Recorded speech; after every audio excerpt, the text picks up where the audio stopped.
मैया नर्मदा जी के उस महान पावन तट पर तपस्या करने वाले महापुरुष ब्रह्मनिष्ठ ब्रह्मज्ञानी तपोनिधि तेजस्वी तपस्वी परम पूज्य छोटे सरकार दादाजी दरबार साक्षात पीठाधीश यहाँ पर विराजमान है। इतना दिव्य धाम है। अभी अभी कुछ समय पहले मैं छत्रीबाग गया।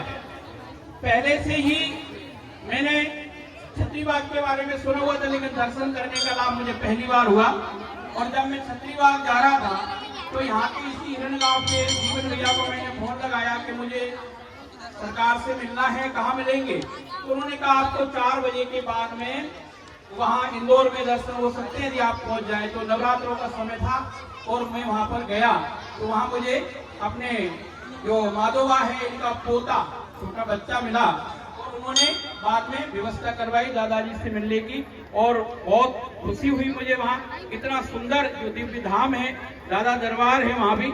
और वहाँ फिर मैंने निवेदन किया, सज्जनों दादा दरबार के पास में दीवार से दीवार मिली हुई है अपने आश्रम की, वहाँ पर प्राण प्रतिष्ठा होनी थी गुरु गोरक्षनाथ जी की मूर्ति स्थापना।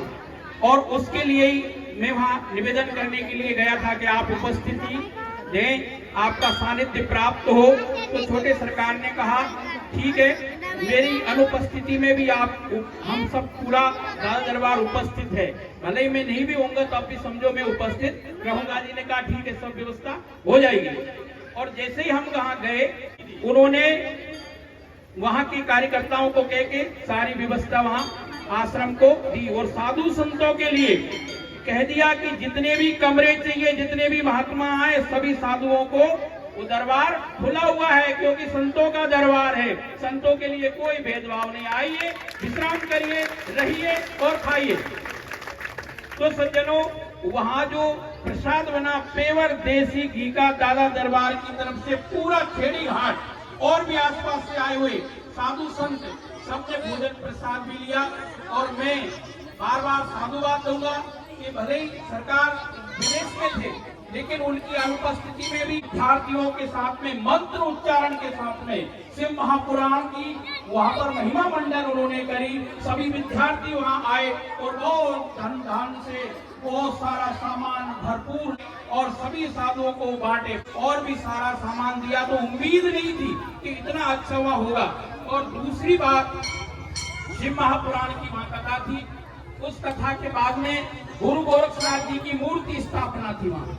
और उस मूर्ति स्थापना में भी वहाँ के सभी आयोजक मंडल और कार्यकर्ताओं ने कहा कि गुरु महाराज आपको जो भी चाहिए हम सब सामान देंगे, क्योंकि हमें दादाजी का आदेश है किसी प्रकार की कोई कमी न रह जाए प्रतिष्ठा में। गुरु गोरखनाथ जी विराजमान हैं। और मैं अभी अभी सुबह जब दरबार से मिला सरकार से तो मुझे कहा सरकार ने कि आपके जो दादा गुरु थे बाबा सरदाई नाथ जी और बाबा परसाई नाथ जी, सज्जनों 40-45 साल पुरानी बात दादाजी बता रहे थे मुझे कि उस समय से मैं उनसे मिला हूँ और बहुत अच्छे साधु थे, खूब भजन किया उन्होंने।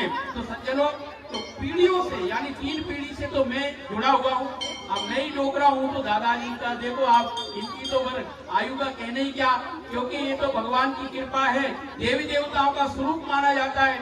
और एक सज्जन तो मुझे बता रहे थे कि आप दादाजी के बारे में क्या जानते हो? मैंने कहा मैं ये जानता हूँ जैसे खाटू श्याम आज बैठे हैं, हारे का सहारा दादा धूली वाला हमारा। बहुत बढ़िया। तो अपनी वाणी को यही विराम। और मैं मंत्री जी को बहुत बहुत साधुवाद कि उन्होंने मुझे बुलाया और यहाँ पर मुझे दादाजी ने 2 शब्द कहने का अधिकार दिया। जनों आप प्रतिवर्ष इसी प्रकार आनंद लेते रहें, ज्ञान की दृष्टि से, अर्थ की दृष्टि से आप सभी संपन्न रहें। और एक और छोटी सी बात, इतनी चिंता मुझे नहीं, उतनी चिंता हमारे छोटे सरकार ने कहा, दादा दरबार ने कहा कि आपको किसी प्रकार की चिंता नहीं करनी, हमने साथ देंगे, दादा दरबार आपकी मदद करेंगे। हर हर महादेव, जय भोलेनाथ।